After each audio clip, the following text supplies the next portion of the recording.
नमस्कार, आदाब, सत श्री अकाल। आज का एपिसोड बहुत शानदार होने वाला है। डायरेक्ट सेलिंग को अक्सर ये माना जाता है कि ये उन लोगों का काम है जिनके पास कोई काम नहीं है। आज आप एक ऐसी पर्सनैलिटी से मिलने वाले हैं जो बनारस हिंदू यूनिवर्सिटी से एमबीबीएस कर रहे थे और एमबीबीएस करते हुए उन्होंने डायरेक्ट सेलिंग को न केवल मात्र ज्वाइन किया, अभी तो एक बड़ा डिसीजन लिया। उन्होंने एमबीबीएस को ड्रॉप करके एक जर्नल कोर्स में एडमिशन लिया और फुल टाइम उन्होंने डायरेक्ट सेलिंग करना स्टार्ट किया। आज के इस एपिसोड में आप ये जानेंगे कि 6 साल में 10 लाख लोगों की टीम को कैसे बनाया जा सकता है और किस तरीके से आप प्लान दिखाएं। तो बहुत शानदार होने वाला है, मिस मत कीजिएगा। Thank you very much. दोस्तों नमस्कार, आदाब, सत श्री अकाल। चैट विद सुरेंद्र वत्स के नए एपिसोड में आप सबका बहुत बहुत स्वागत है। जिन लीडर्स को आप रिकमेंड करते हैं, हम प्रयास करते हैं उनसे संपर्क किया जाए और उनको आपके सामने उपस्थित किया जाए। डायरेक्ट सेलिंग का एक बहुत बड़ा नाम, एक ऐसी पर्सनैलिटी जो बहुत सारे यूथ को मोटिवेट करते हैं, इंस्पायर करते हैं। हम बहुत दिनों से उनके संपर्क में थे और आज हमारे मेहमान हैं। आइए हम सब लोग मिलकर स्वागत करें। आज हमारे मेहमान हैं अमित दुबे जी। बहुत बहुत स्वागत है अमित सर आपका। Thank you sir. सबसे पहले तो सर बहुत बहुत धन्यवाद आपका कि आपने हिंदुस्तान की डायरेक्ट सेलिंग की, आज बोला जाए तो एकमात्र प्लेटफॉर्म है ये चैट विद सुरेंद्र वत्स। ऐसे शानदार प्लेटफॉर्म में मुझे आने का मौका दिया और मेरा सौभाग्य है कि मैं आज आपके बीच में बैठा हुआ हूँ, क्योंकि मैं अपने आप को तो आज भी डायरेक्ट सेलिंग का एक स्टूडेंट मानता हूँ और मैं आज आपके बीच में बैठा हुआ हूँ। तो इंटरव्यू सर आज आप ले रहे हैं, लेकिन मैं भी आज आपसे बहुत कुछ सीखने की कोशिश कर रहा हूँ। Thank you sir. आप बहुत बिजी रहते हैं, बड़ी मुश्किल से पकड़ में आए हैं आप और हमारे रडार पे कोई आ जाता है तो फिर हम छोड़ते नहीं उसको। Thank you so much time spare करने के लिए। हम लोग आगे बढ़े सर। आपका कमिंग सून का हमने इंटरव्यू डाला था तो उसमें बहुत सारे कमेंट्स भी हैं, कॉम्प्लीमेंट्स भी हैं। आई थिंक लगभग 300 लोगों ने नीचे कमेंट किया होगा, तो उसमें से कुछ मैं पढ़ता हूँ आपके लिए। विशंभर विश्वकर्मा जी लिखते हैं, वेलकम टू महागुरु। दुर्गेश यादव ने लिखा है, डायरेक्ट सेलिंग के महानायक, ज्ञान के महासागर। सलोनी पटेल ने लिखा है, बहुत दिनों से इस मोमेंट का इंतजार था।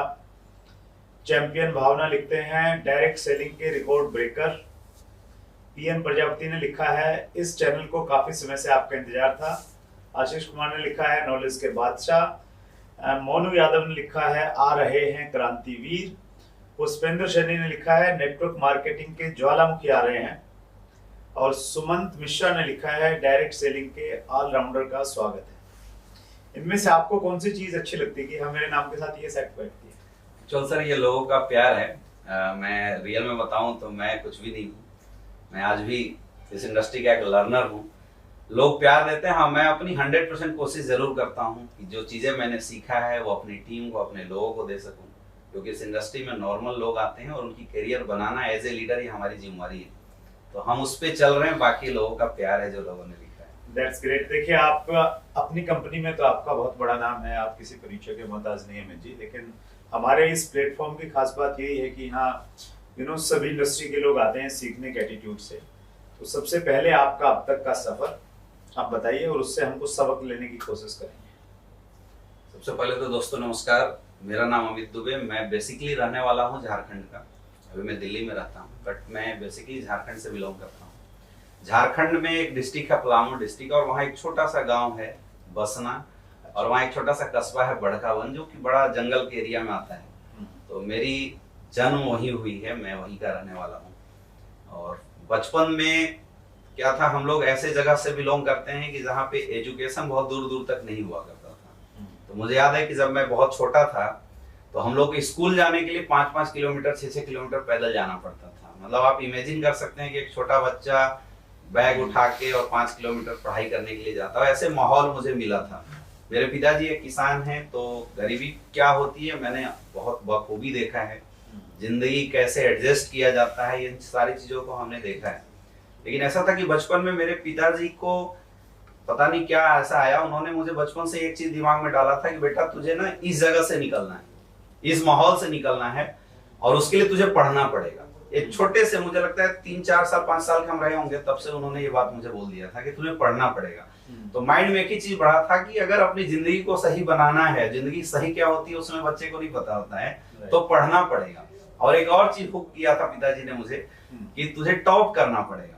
तो मेरा ये रिकॉर्ड रहा है कि मैं फर्स्ट क्लास से लेके और आज तक की करियर में कभी सेकंड नहीं आया हूँ। क्या बात है, जबरदस्त। तो वहां से निकलने का क्या उपाय है? क्योंकि घर में इतने पैसे होते नहीं थे कि मैं बाहर शहर में जाके कोई अच्छी स्कूल के अंदर फीस दे के मैं पढ़ाई कर सकूं। तो मैंने उस समय सुना कि नवोदय विद्यालय करके एक संस्था है जो कि गरीब बच्चों को अच्छी एजुकेशन फ्री ऑफ कॉस्ट देती है। तो मेरे पिताजी ने उसका फॉर्म भरवाया और बोला कि तू बता निकाल लेगा। मैंने बोला अगर जिंदगी बेहतरीन हो सकती है तो मैं 100% निकाल लूंगा। मैंने मेहनत किया और 6 क्लास में वहाँ एडमिशन होता है। मैंने 5th के अंदर एग्जाम क्रैक किया और मैं जवाहर नवोदय विद्यालय के अंदर आ गया। एक्चुअल मेरे लाइफ का अगर टर्निंग मोमेंट बोला जाए ना तो वही है। अच्छा। क्योंकि हमारे एरिया में मैक्सिमम लोग आपको जो है वो फौज के अंदर दिखाई देंगे, मतलब फिजिकल वर्क का जो भी काम उनसे करवा लो वो करते हैं। एजुकेशनल वर्क में लोग नहीं जाते थे उस समय। मैं पहला ऐसा मतलब बच्चा था अपने एरिया का जो एजुकेशन के अंदर कुछ करने के लिए बाहर निकला था। जेएनवी ने, जवाहर नवोदय विद्यालय ने मतलब बहुत बड़ा सपोर्ट मेरी जिंदगी में आगे बढ़ने में किया। 6 से लेके मेरी 12th तक की एजुकेशन वही रही। मैं एज अगर स्टूडेंट बोलूं तो मैं ठीक ठाक स्टूडेंट था। मतलब मैं ऐसा स्टूडेंट था कि मेरी 95% से नीचे कभी नंबर नहीं आई और मैं क्लास में कभी आज तक सेकंड नहीं आया हूं। ये मेरा रिकॉर्ड रहा है। मेरे पिताजी ऐसे स्ट्रिक्ट थे, वो मुझे बोलते थे कि बेटा अगर जिस दिन सेकंड आ गया ना भूल जाना 4 महीने के लिए कि मैं आऊंगा तुमसे मिलने। तो मैं डर से कभी सेकंड नहीं आता था, मैं बहुत मेहनत करता था। जवाहर नवोदय विद्यालय में मैंने काफी कुछ सीखा, क्या होती है लाइफ, क्या होती है दुनिया, जिंदगी को कैसे अच्छा बनाया जा सकता है, ये सारी चीजें वहां से मैंने सीखा। और एज ए स्टूडेंट मुझे समझ में आ रहा था कि अगर मुझे अच्छी करियर बनानी है, अच्छी नौकरी लेनी है या अच्छा करियर कहीं सेट करना है तो पढ़ाई को फर्स्ट प्रायोरिटी में लेके चलना पड़ेगा। और मैंने जीवन में इस चीज को कभी नहीं भूला। बहुत अच्छे से मैंने अपनी एजुकेशन करी है। को करिकुलर एक्टिविटी, मुझे याद है 9th क्लास में मैंने इंटरनेशनल लेवल पे नैनो टेक्नोलॉजी का प्रोजेक्ट किया था। अच्छा। मतलब एक 9th क्लास का बच्चा नेशनल इंडिया को रिप्रेजेंट किया था मैं उस समय। और उस समय मैंने बहुत सारे को करिकुलर एक्टिविटी में, साइंस एग्जीबिशन में भी बहुत सारी चीजें हमने करी थी। अब 10th में मैंने टॉप किया उस समय। 10th में भी मेरे परसेंटेज 94-95 के करीब रहे थे। उस समय मैं डिस्ट्रिक्ट का टॉपर स्टूडेंट रहा था। जब मैं बाहर आया तो अब था करियर बनाना। अब हर बच्चे के सामने और खास करके जो नॉर्मल जगह से होते हैं 2 चीजें आती है, डॉक्टर बनना, इंजीनियर बनना। 10th के बाद वही 2 ऑप्शन होते हैं। मेरे डैड चाहते थे कि मैं इंजीनियर बनूं और मेरी दिल से इच्छा थी कि मैं डॉक्टर बनूं। अच्छा, बाहर जाके एजुकेशन लेने के मेरे पास पैसे नहीं थे कि भाई मैं कोटा जा सकूं, मैं बंसल में रह सकूं। तो क्या करना है, तो मैंने चूज किया कि मैं नवोदय विद्यालय में ही रहूंगा और मैं आगे की पढ़ाई करूंगा। तो मेरी 11th 12th पढ़ाई हुई जवाहर नवोदय विद्यालय लातेहार से। मैं दूसरे नवोदय के अंदर शिफ्ट हुआ और वहीं से मैंने अपना एजुकेशन 11th 12th किया और मैंने तैयारी भी करनी शुरू की। और मेरा फोकस कभी डाइवर्ट नहीं हुआ जीवन में। मैं बड़ा फोकस रहा हूँ और बचपन से मैं स्पिरिचुअल रहा हूँ, तो मेरा कभी फोकस डाइवर्ट परमात्मा ने ही नहीं होने दिया। जब 12th क्रॉस किया तो मैं इंजीनियरिंग की भी एग्जाम निकाला था और मेडिकल की भी, लेकिन मेरा इंटरेस्ट मेडिकल में था। तो मैंने 2011 के अंदर बाहर निकल के फिर एमबीबीएस के अंदर एडमिशन लिया। एक्चुअल में देखा जाए तो डायरेक्ट सेलिंग का हुक मेरी जिंदगी में वहीं आया। अच्छा, मुझे आपने एमबीबीएस में एडमिशन लिया? हाँ, मैं एडमिशन लेने के लिए जा रहा था और डाल्टनगंज में मैं रुका हुआ था, मुझे जाना था। और उसी समय कोई एक इंसान आया और वो मेरे रिलेशन, मेरे किसी और रिश्तेदार को प्लान समझाने के लिए आया हुआ था और उसने मुझे बताया, उसने मुझे समझा दिया और उसने 2-3 चीज मेरे से बताई। उसमें मैं बच्चा था, 18.5 साल के करीब रहा हूँगा मेरे ख्याल से। उसने 2 चीजें मुझे बताई कि एक बार अगर तू 10,000 का नेटवर्क बना देता है तेरी इनकम सेट हो जाएगी। और मैं बच्चा था, मैंने पूछा कि सही बताओ ऐसा होता है क्या? उसने बोला हाँ होता है। मैं बोला यार काम तो बड़ा अच्छा है, नेटवर्क ही तो बनाना है। और बच्चे को मुझे एमएलएम नहीं पता था, डायरेक्ट सेलिंग नहीं पता था, केवल ये पता था कि इसमें लोगों को अपने साथ कनेक्ट करना है। पहली हुक मुझे वो मिली थी। बट फिलहाल जब मैं एडमिशन ले लिया एमबीबीएस में तो मेरा फोकस हट गया। मैं डायरेक्ट सेलिंग में उतना ध्यान नहीं दिया। फर्स्ट ईयर के बाद सेकेंड ईयर में मुझे दोबारा डायरेक्ट सेलिंग का हुक मिला। अच्छा। और उस समय फिर मैंने स्टडी करना शुरू किया कि यार ये चीज बार बार आ रही है।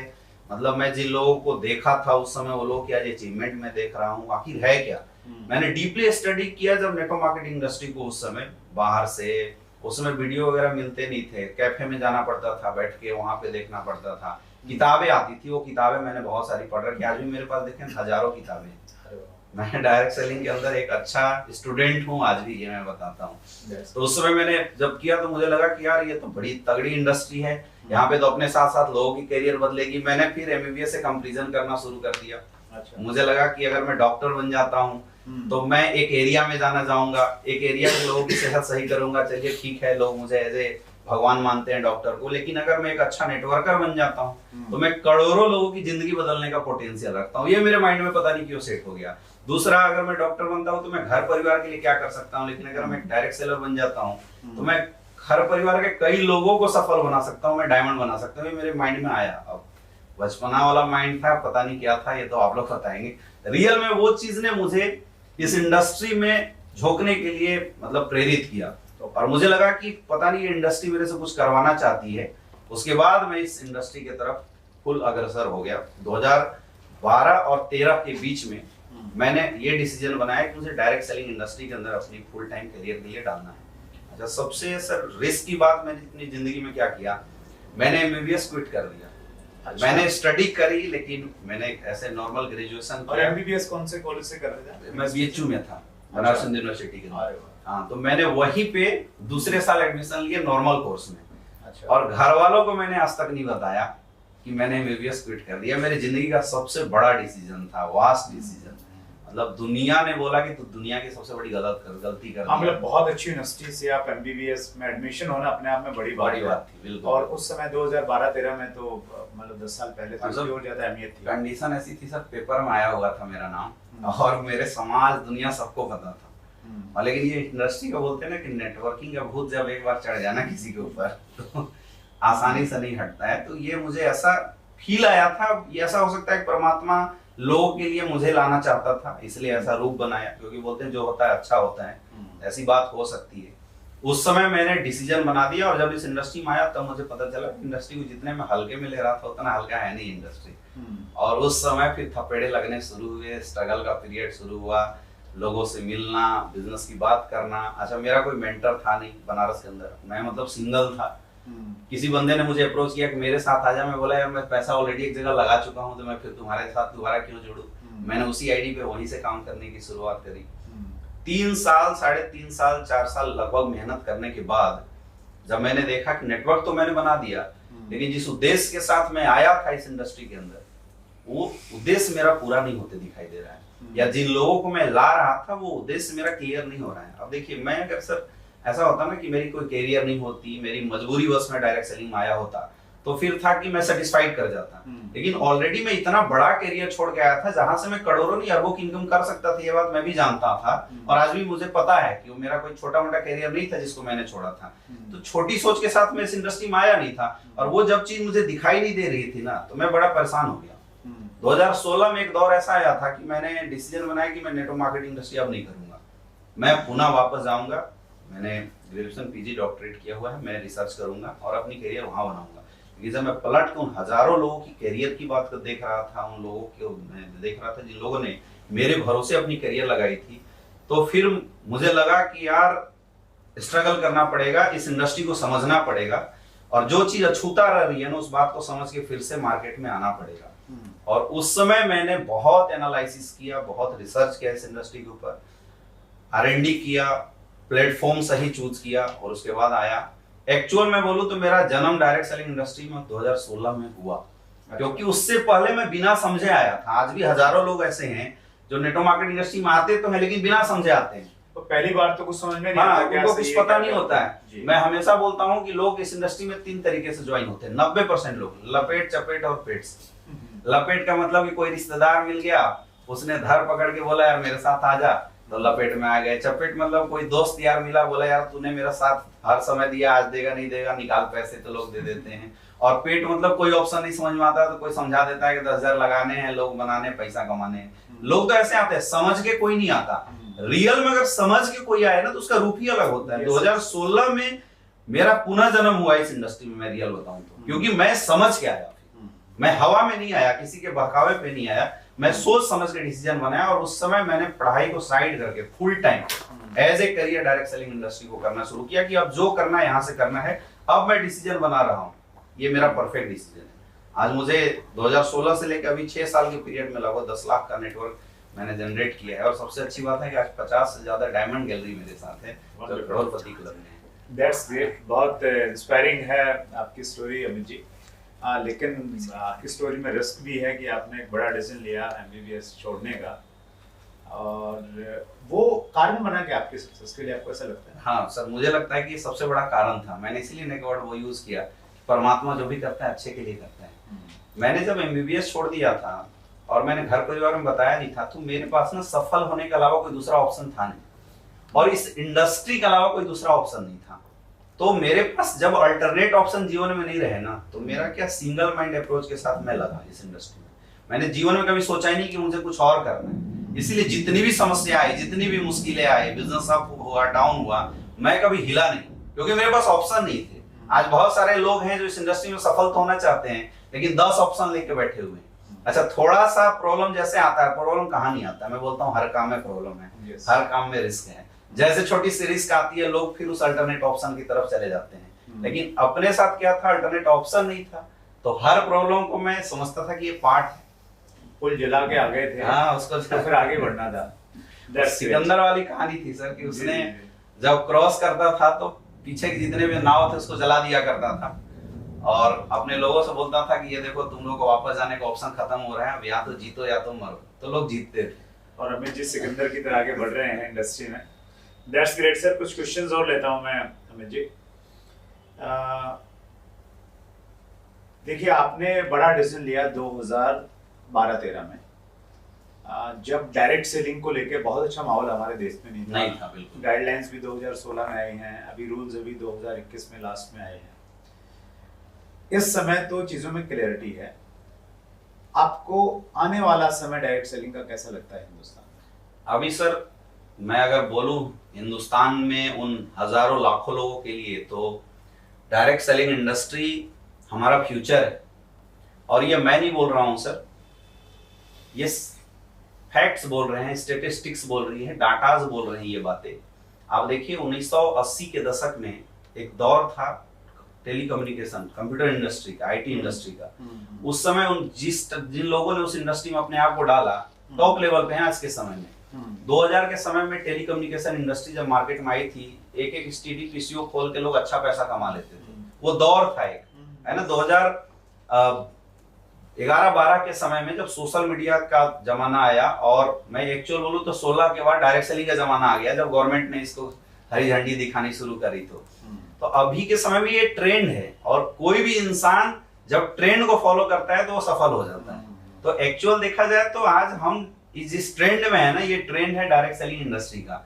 क्यों? क्योंकि यहाँ दोनों चीजें हैं। पहला, जो लोग अपॉर्चुनिटी गिवर हैं वो लोग भी रास्ता अपना रहे हैं डायरेक्ट सेलिंग का, और जो अपॉर्चुनिटी टेकर हैं वो लोग भी डायरेक्ट सेलिंग का रास्ता अपना रहे हैं। मेरे पास कुछ डाटाज है जो मैंने कुछ दिन पहले स्टडी किया था, तो मैंने उसको एनालाइज करके निकाला था। WFDSA, world federation of direct selling association की फिक्की की कुछ डाटा हैं, और KPMG की कुछ डाटाज हैं, जिसके अनुसार इंडिया का जो मार्केट है पिछले 2009 से लेके 2025 तक का जो फैक्ट निकाला गया है, 2009 के अंदर 330 करोड़ का टर्नओवर था डायरेक्ट सेलिंग इंडस्ट्री, और करीब 31 लाख लोग इस इंडस्ट्री से अपॉर्चुनिटी गेन कर रहे थे, अचीवमेंट लगातार ले रहे थे। 2013 में अगर आप देखेंगे तो ये डाटा लगभग इंक्रीज किया, लगभग 720 करोड़ का टर्नओवर डायरेक्ट सेलिंग इंडस्ट्री के जाना शुरू हुआ, और 48 लाख लोग इस इंडस्ट्री में अपॉर्चुनिटी गेनर थे, जो लोग मतलब अच्छी इनकम करना शुरू कर दिए थे। अब 2017 के अंदर लगभग 10,551 करोड़ का टर्नओवर रहा, जिसमें 51 लाख लोग लगभग इन्वॉल्व हुए, 5 मिलियन से ज्यादा लोग इसमें इन्वॉल्व हुए। 2020 के डाटा के अनुसार 16,000 करोड़ का टर्नओवर इंडिया के अंदर रहा है, जिसमें 74 लाख लोग इन्वॉल्व रहे हैं। 2021 के अंदर ये डाटा लगभग हिट किया 18,000 करोड़ का, जिसमें 79 लाख लोग इस इंडस्ट्री के अंदर इन्वॉल्व हुए। एपिडेमिक के अंदर दुनिया की जहां सारी इंडस्ट्री ध्वस्त हुई, अगर एक एनालाइजिंग डाटा को देखा जाए तो नेटवर्क मार्केटिंग इंडस्ट्री का ग्रोथ रेट उस समय सबसे ज्यादा था। और आगे फ्यूचर की अगर बात की जा रही है तो फ्यूचर के अंदर KPMG का डाटा बताता है कि 2025 तक हम लोग 64,500 करोड़ का लगभग टर्नओवर को हिट करने वाले हैं, और करीब 1 करोड़ 81 लाख लोगों को ये अपॉर्चुनिटी देने वाली है। यानी ये जो सिग्नल 2009 से लेके 2025 तक का जो सिग्नल है, ये ग्रोथ रेट, ये एक बहुत बड़ा सिंबल है जो हमें ये इंडिकेट करता है कि इस इंडस्ट्री का फ्यूचर बहुत बड़ा है। बाकी मार्केट में बोलने वाले लोग जो भी बोले, लेकिन इस डाटा को अगर आप एनालाइज करके देखेंगे तो खुद समझ में आता है कि इस इंडस्ट्री का फ्यूचर कितना बड़ा है। अभी 2014 में जब बीजेपी की इस गवर्नमेंट आई तो गवर्नमेंट ने बहुत सारे स्टार्टअप चलाए थे, मेक इन इंडिया के नाम पे, डिजिटल इंडिया के नाम पे, स्टार्टअप के नाम से, वीमेन इंपावरमेंट के नाम से। आज अगर देखा जाए तो डायरेक्ट सेलिंग इंडस्ट्री के अंदर 60% इन्वॉल्वमेंट लेडीज का रहा है। मतलब वीमेन इंपावरमेंट के नाम पे 60% ग्रोथ इस इंडस्ट्री के तरफ से रहा है। तो आज न सिर्फ केवल डाटा की बात की जा रही है, अगर सरकार के जो सुचारू रूप से चलाए जाने वाले जो तरह तरह के उद्देश्य हैं जिससे देश को डेवलप करने की बात की जा रही है, तो कंट्री के डेवलपमेंट में भी इस इंडस्ट्री का बहुत बड़ा रोल रहा है। और आप नॉर्मल तरीके से अगर मैं समझाने की कोशिश करूं तो आज आप देखिए, पैसा कमाने के सब दो ही रास्ता है, या तो जॉब कर लो या तो बिजनेस करो। अच्छा, आज अगर मैं जॉब की बात करूं तो हिंदुस्तान के अंदर केवल 27% का एम्प्लॉयमेंट रेट है, 27%। थोड़ा सा अगर कुटीर उद्योग, लघु उद्योग को अगर मैं ऐड करूं तो 3% और ऐड होते हैं। हर साल करीब 1 करोड़ से ज्यादा स्टूडेंट ग्रेजुएट होकर निकल रहे हैं। मैं नॉर्मल अनपढ़ लोगों की बात कर ही नहीं रहा हूँ। 1 करोड़ से ज्यादा स्टूडेंट ग्रेजुएट होकर मार्केट में आ रहे हैं। और आप देखिए 27 लाख लोगों को रोजगार है, और 3% और ये ऐड करें तो लगभग 30 से 32%, 35 लाख लोगों का रोजगार है, यानी 70 लाख लोग हर साल बेरोजगार हो गए। क्यों? एक ही ऑप्शन है, उनके पास अपॉर्चुनिटी की कमी नहीं है। ऐसा नहीं कि जिन्होंने ग्रेजुएशन लिया उनके अंदर टैलेंट की कमी है। इंडिया में टैलेंट की कोई कमी नहीं है, लेकिन ये बेरोजगारी क्यों बढ़ रही है? Due to lack of opportunity. अब चाहे गवर्नमेंट सेक्टर चाहे प्राइवेट सेक्टर, जब अपॉर्चुनिटी है ही नहीं तो लोगों को रोजगार मिलेगा कहां से? आज हालत यह है कि लोग के पास जॉब की सिक्योरिटी नहीं बची है। किसी भी कंपनी के अंदर कोई जॉब कर रहा है, अगर वो हाई सैलरी पेड है तो उसकी रिस्क फैक्टर बहुत ज्यादा। आज हमारे साथ बहुत सारे ऐसे फ्रेंड हैं जो अलग अलग मल्टीनेशनल कंपनी के टॉप लेवल पे बैठे हैं, जिनकी सीटीसी 1 CR से ऊपर है। वो लोग हमेशा बताते हैं कि जाएगी, ये कुछ नहीं करना, परफॉर्मेंस 1% ढीला हुआ क्योंकि हमारे जैसे 10 लोग मिल जाएंगे इस सैलरी पे। तो ये जॉब इनसिक्योरिटी है लोगों के पास। टैलेंट होने के बाद भी लोगों के पास अपॉर्चुनिटी की कमी है। अब वो अपॉर्चुनिटी आज के डेट में कैसे मिल सकता है? कोई बोलता है बिजनेस कर लेंगे, लेकिन आप देखिए सर, बिजनेस के लिए पैसा चाहिए। क्या इन 70 लाख लोगों के पास पैसा है? और ये मैं हर साल की डाटा बता रहा हूं। अगले साल जो 70 लाख लोग बेरोजगार हो रहे हैं और अगले साल बढ़ रहे हैं, इसको कोई नहीं पाट सकता है, केवल अपॉर्चुनिटी की कमी से। यह अपॉर्चुनिटी बिजनेस से मिल सकता था, लेकिन उसके लिए क्या है? पैसा लगाना पड़ेगा, जो सबके पास है नहीं। रिस्क है, मार्केट की कंपटीशन को आपको बीट करना पड़ेगा, जो इतना आसान नहीं है मार्केट की कंपटीशन को बीट करना। तो फिर लोग करे तो करे क्या? लोगों के पास ऑप्शन क्या है? ऐसे लोगों के लिए सर मैं बोलता हूं हिंदुस्तान के लिए बहुत बड़ा ऑप्शन लेके आ रहा है ये डायरेक्ट सेलिंग इंडस्ट्री। क्यों? क्योंकि सर यहाँ इन्वेस्टमेंट नहीं है। दूसरा, यहाँ पे कोई टैलेंट की जरूरत नहीं होती है। यहाँ पे एजुकेशन सिस्टम होता है जो लोगों को टैलेंट देता है। यहाँ पे किसी मैन पावर की जरूरत नहीं है। यहाँ पे सर कोई किसी से भेदभाव नहीं पूछा जाता, क्या जाति है आपका, क्या क्वालिफिकेशन है, ऐसा कुछ भी नहीं पूछा जाता। और एक जबरदस्त अपॉर्चुनिटी देती है। प्लेटफॉर्म, कितने लोग सफल होंगे मैं इसकी बात नहीं करता, लेकिन ये इंडस्ट्री जो करोड़ों लोगों के लिए प्लेटफॉर्म बना के दे रही है ना, ये प्लेटफॉर्म मुझे लगता है कि देश के लिए एक बहुत बड़ा काम करने वाला है, जो प्लेटफॉर्म डायरेक्ट सेलर दे सकता है। जैसे sir as a direct seller अगर हम लोग बात करें तो सर हमारे पास करोड़ों लोगों को देने के लिए प्लेटफॉर्म है। प्लेटफॉर्म ना होने की वजह से जो करोड़ों युवा बेरोजगार घूम रहे हैं उनके लिए प्लेटफॉर्म है। और सर आज बोला जाता है कि जिस चीज की स्कार्सिटी हो फ्यूचर उसी का होता है। तो सर प्लेटफॉर्म की स्कार्सिटी और प्लेटफॉर्म देता है डायरेक्ट सेलिंग है, तो फ्यूचर तो 100% है। ये बात लोगों को समझना चाहिए। ग्रेट सर, ग्रेट, बहुत डिटेल में आपने बताया Amit ji, thank you so much. आपने सर 10 लाख लोगों की टीम खड़ी की, जो मतलब एक बहुत बड़ा नंबर है। और टीम खड़ी करने के लिए लोगों को प्लान दिखाना पड़ता है, और लोग जुड़ेंगे तभी टीम खड़ी होगी। तो सही तरीका क्या है? ऐसे कैसे प्लान दिखाएं कि बंदा लाइन में लग के ज्वाइन होने के लिए तैयार हो? देखिए, प्लान दिखाने का सर एक जो रियल सिस्टमेटिक तरीका होता है ना, अगर उसको फॉलो किया जाए तो रियल में लाइन लगती है। मेरा रिकॉर्ड रहा है कि मैंने आज तक अपने जीवन में जिसको भी प्लान दिखाया है 10 में से 8 लोग ज्वाइन हुए। ये मेरा रिकॉर्ड रहा है। मतलब 1-2 तो हिल जाए वो बात अलग है, लेकिन 10-8 का रिकॉर्ड रहा है मेरा। 8-10 का रेशियो मेरे जिंदगी में। क्योंकि प्लान दिखाना सर एक बिल्कुल कला है। प्लान में आप क्या बोलते हैं ये मायने नहीं रखता है, आप कैसे बोलते हैं ये मायने रखता है। अगर एज ए डायरेक्ट सेलर मैं किसी को समझाना चाहूं तो प्लान दिखाने के सर 3 फेज होते हैं। आप प्लान दिखाने से पहले क्या कर रहे हैं, प्लान दिखाते समय क्या कर रहे हैं, और प्लान के बाद आप क्या एक्टिविटी कर रहे हैं, ये तीनों का जब समावेश होता है तब एक परफेक्ट प्लान होता है। जैसे आप किसी को भी प्लान दिखाना चाहते हैं तो सबसे पहले उसका अपॉइंटमेंट हमें क्लियर कट लेना चाहिए। सबसे पहले हमने अपॉइंटमेंट लिया और टाइम से हम उसके पास पहुंचते हैं। कई लोग क्या रोड पे खड़े होकर प्लान बताने लगते हैं कि हमारा 70 करोड़ है, ये 5 करोड़ है। यही चीजें तो डायरेक्ट सेलिंग को खराब कर रही है, लोगों की नजर में बेकार कर रही है। सर आप करोड़ों की अपॉर्चुनिटी बिना एकांत में बैठ के डिस्कशन किए नहीं समझाना चाहिए किसी को भी। तीसरा सबसे इंपॉर्टेंट है, जब भी आप प्लान बताने के लिए किसी को जाएं तो आपका ड्रेस कोड बिल्कुल परफेक्ट होना चाहिए। जितना अच्छा से अच्छा ड्रेस कोड अगर आप यूज करके जाते हैं, क्योंकि आप किसी को एक विजन देने के लिए जा रहे हैं, एक अपॉर्चुनिटी देने के लिए जा रहे हैं, तो you should look like opportunity giver. हाँ, आपको वैसा दिखना चाहिए, तभी लोग आपके ऊपर ट्रस्ट करेंगे। ये होती है कुछ चीजें जो हमें प्लान से पहले करना होता है। अब जब आप किसी को अपना प्लान देने के लिए जाएं, तो चाहे किसी भी कंपनी का प्लान हो, प्लान करते समय 3 पार्ट होती है। सबसे पहला होता है कंपनी का प्रोफाइल, जो आपको डिटेल में बताने की जरूरत है। दूसरा, किसी भी इंसान की जिंदगी में एक हुक पॉइंट होता है, जो अपने जीवन में क्या चाहता है। अब सर आज आपको शूज चाहिए, लेकिन मैं अगर आपको कपड़े बेचने की कोशिश कर रहा हूं तो आप नहीं लेंगे। लोग गलती यही करते हैं कि जाते हैं, आंख बंद करके फटाफट फोल्डर खोल के बताना शुरू कर देते हैं।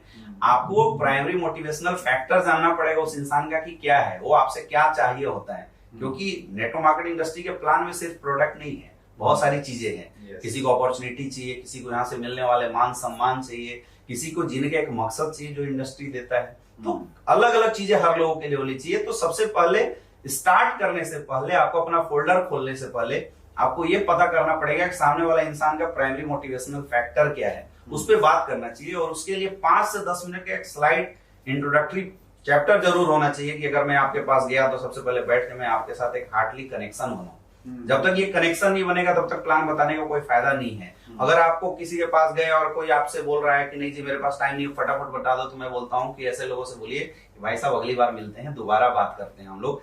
ये काम ऐसा नहीं है कि हम आपको 2 मिनट के अंदर समझा दें, ये ज्यादा अच्छा है। लोगों को लगता है कि मेरा गेस्ट बर्बाद हो जाएगा। गेस्ट कोई बर्बाद नहीं होता, अगर आपने गलत तरीके से समझाया तो आपने उसको खराब किया। तो अच्छे से पहले इंट्रोडक्शन होना चाहिए, दोनों की मेल मिलाप होनी चाहिए, उसकी प्राइमरी मोटिवेशनल फैक्टर को आपको पकड़ना पड़ेगा और तब प्लान की शुरुआत होनी चाहिए। प्लान तो बहुत सिंपल है, चाहे किसी भी कंपनी का प्लान हो। प्रोफाइल बताते हैं, प्रोडक्ट बताते हैं और बिजनेस प्लान बताते हैं, चाहे जो भी बिजनेस प्लान हो। बिजनेस प्लान जब भी आप किसी को बताएं तो उस प्लान का जो पैसे आप बता रहे हैं, उस पैसे का उसकी जिंदगी में क्या यूज है, ये जरूर कनेक्ट करना चाहिए। जनरली लोग नहीं करते हैं, ये टूर है, ये करोड़ रुपए है, ऐसे नहीं है। वो करोड़ रुपए का उसकी जिंदगी में क्या फायदा है, रियल वो करोड़ों का फायदा है भी या नहीं है। अगर नहीं है, वो किसी और के लिए करना चाहता है, तो उससे कनेक्ट करके प्लान में समझाने की जरूरत है। ये ज्यादा अच्छा होता है। और जब प्लान क्लोज हो जाए तो आपको कैलकुलेशन पे जरूर बात करना चाहिए, क्योंकि आज के डेट में लोग डाटा पे ज्यादा विश्वास करते हैं, कैलकुलेशन पे, ग्रोथ फैक्टर पे ज्यादा विश्वास करते हैं। कैलकुलेशन आपको जरूर बताना चाहिए, कुछ टेस्टिमोनियल जरूर बताना चाहिए। वो इंसान जिस प्राइमरी मोटिवेशन फैक्टर से प्रेरित है, जो उसका मेन फैक्टर है, उससे रिलेटेड कुछ अगर एग्जांपल आपके इंडस्ट्री में है तो वो बताने से they will connect by heart. वो आपके साथ एक दिल से कनेक्ट होते हैं, समझने की कोशिश करते हैं। एंड आफ्टर प्लान तुरंत क्लोजिंग जरूर होना चाहिए। कई लोग प्लान करके क्लोजिंग ही नहीं करते, प्लान करके मुंह देखते हैं अपने गेस्ट का, तो क्या क्लोजिंग गड़बड़ हो जाती है। आपने पूरी मेहनत करी, फसल खड़ी हुई, लेकिन फसल अगर काटेंगे नहीं तो कोई फायदा नहीं है। तो प्लान के लास्ट में क्लोजिंग का होना बहुत ज्यादा जरूरी है। और क्लोजिंग में हमेशा क्रॉस क्वेश्चन पूछे जाते हैं, सर प्लान कैसा लगा, अच्छा या बहुत अच्छा, ऐसे क्रॉस क्वेश्चन होने चाहिए। कैसा लगा नहीं, अच्छा या बहुत अच्छा, ऐसे क्रॉस क्वेश्चन हम लोग किया करते थे। प्लान में क्या अच्छा लगा आपको, हाँ क्या अच्छा लगा, ऐसे पूछ सकते हैं। तो अगर उसने बोला अच्छा लगा तो सर चलिए बधाई हो, शुरुआत करते हैं। आपको अपना प्रपोजल सामने रखना पड़ेगा, क्योंकि कभी भी कोई ये नहीं बोलेगा कि हाँ जी चलो मेरा शुरू कर दो। आपको प्रपोजल रखना पड़ेगा। आफ्टर दैट अगर तब उसके कुछ डाउट है तो आगे पार्ट होता है जिसको हम ऑब्जेक्शन सॉल्यूशन बोलते हैं। उसके बाद ऑब्जेक्शन सॉल्यूशन करके अपने प्लान को क्लोज करना होता है। ये 3 पार्ट को अगर बारीकी से कोई करेगा तो उसका प्लान से 100% परफेक्ट। वंडरफुल, क्या बात है सर, अमेजिंग। बहुत सारे व्यूअर्स के क्वेश्चन हैं अमित सर, लेकिन समय की लिमिटेशन है, तो 1-2 क्वेश्चन लेता हूँ। अजीत मिश्रा ने लिखा है, हर समय मोटिवेट रहने के क्या उपाय हैं? सर हर समय मोटिवेट रहने के लिए सबसे पहले तो अजीत मिश्रा जी को मैं बोलना चाहूंगा, इंसान को मोटिवेशन उसकी ना रियल गोल से मिलती है। अगर आपकी जिंदगी में आपके रियल इमोशनल गोल मिल गए ना, तो आपको फिर मोटिवेट रहने के लिए पूछने की जरूरत नहीं पड़ेगी। हम लोग डायरेक्ट सेलिंग इंडस्ट्री ने किसी भी जगह में दुनिया का कोई भी काम कर रहे हो, समस्या हर काम में आती है। और जनरली मोटिवेशन की बात तब आती है जब इंसान उस काम को करने के बाद सफल नहीं होता, थक जाता है, उसका मेंटल स्टेटस उसको हमेशा बोलने लगता है कि भाई अब नहीं हो सकता, तो ऐसे में डिमोटिवेट होता है इंसान। लेकिन अगर आपका अपना कोई रियल गोल होना तो आप जीवन में कभी भी डिमोटिवेट नहीं रह सकते हैं। तो सबसे पहले तो अजीत जी को मैं बोलना चाहूंगा कि आप अपना सेल्फ गोल बनाइए, और इमोशनल गोल, अगर वो गोल आपके किसी इमोशन से जुड़ा हुआ हो तो फिर वो ज्यादा बेटर होगा, क्योंकि इमोशनल गोल इंसान को कभी भी डिमोटिवेट नहीं होने देता। सबसे नंबर 1 चीज। नंबर 2, परमानेंट मोटिवेशन तब आएगी जब आपके अंदर एजुकेशन रहेगी। आप मार्केट में अगर बिना एजुकेशन के जाते हैं, कोई भी बच्चा है बिना पढ़ाई किए अगर एग्जाम में चला गया तो क्या नर्वस फील करता है, लेकिन अगर उसने तैयारी किया है तो वो जाएगा तो अपने आप को पूरा एकदम तंदुरुस्त फील करता है। डायरेक्ट सेलिंग में भी ऐसा होता है, लोग जाते हैं मार्केट के अंदर, लेकिन अगर एजुकेशन अच्छी लेके नहीं जाते हैं तो पता चलता है कि वो जाते हैं लोगों को प्लान देने के लिए और खुद प्लान सुनकर दूसरा आ जाते हैं, फिर वो डिमोटिवेट हो जाते हैं। तो आपको इस इंडस्ट्री की एजुकेशन बहुत अच्छे से लेने की जरूरत है। अपना गोल और एजुकेशन, ये 2 चीज अगर आप सही करके मार्केट में उतरेंगे तो आपके अंदर अपने आप मोटिवेशन आएगी। और सबसे अच्छी बात है कि अगर आप और इसके बाद भी मोटिवेट रहना चाहते हैं तो सर का चैनल है, आप उसको जब भी मन करे खुल के देखिए, क्योंकि जब हम अपने जैसे लोगों को वहां पे देखते हैं तो वहां से मिलने वाली जो लोग से की जो फीडबैक होती है, लोगों की जो हिस्ट्री होती है, लोगों का जो लाइफ का की जो बातें होती है, वो सुनने के बाद अपने आप एक मोटिवेशन आता है। That's great, wonderful sir. अंतिम प्रश्न ले रहा हूं, और ये आज के समय का बहुत रिलेवेंट क्वेश्चन है अमित सर। हमारा वीकेंड ने ये प्रश्न पूछा है, आजकल क्रिप्टो बेस बहुत सी कंपनियां डायरेक्ट सेलिंग कर रही हैं, क्या ये सही है? ये बिल्कुल सही नहीं है। अगर मेरा राय माने तो cryptocurrency as a direct selling बिल्कुल नहीं होना चाहिए। क्रिप्टो करेंसी को तो मैं ऐसा मानता हूं कि ये करेंसी है, जैसे इंडिया की करेंसी रुपीस है, फॉरेन में कई जगह डॉलर चलता है, दुबई में धीरम चलता है, वैसे कई लोगों ने मिलके इसको एक करेंसी बना दिया, क्रिप्टो करेंसी, जिसका अलग अलग लोग नाम दे देते हैं, बिटकॉइन, वन कॉइन, ये नाम है। ये मतलब एक हवा है रियल में देखा जाए तो। जैसे वर्ड इन्वेस्टमेंट का आता है ना सर, तो मैं बोलता हूं इन्वेस्टमेंट वर्ड को डायरेक्ट सेलिंग से दूर रहना चाहिए, क्योंकि नेटवर्क मार्केटिंग इंडस्ट्री में आम क्लास के लोग जुड़ते हैं, नॉर्मल क्लास के लोग जुड़ते हैं। अगर आपने क्रिप्टो करेंसी जैसी चीजों को नेटवर्क मार्केटिंग इंडस्ट्री के अंदर इन्वॉल्व कर दिया तो जहां भी इन्वेस्टमेंट है वहां रिस्क फैक्टर है हमेशा। अगर लॉस होता है तो चलिए आप अपना लॉस तो बियर कर सकते हैं, लेकिन उन हजारों लोगों का जो आपने पैसा लगवा दिया उसका लॉस कौन बियर करेगा?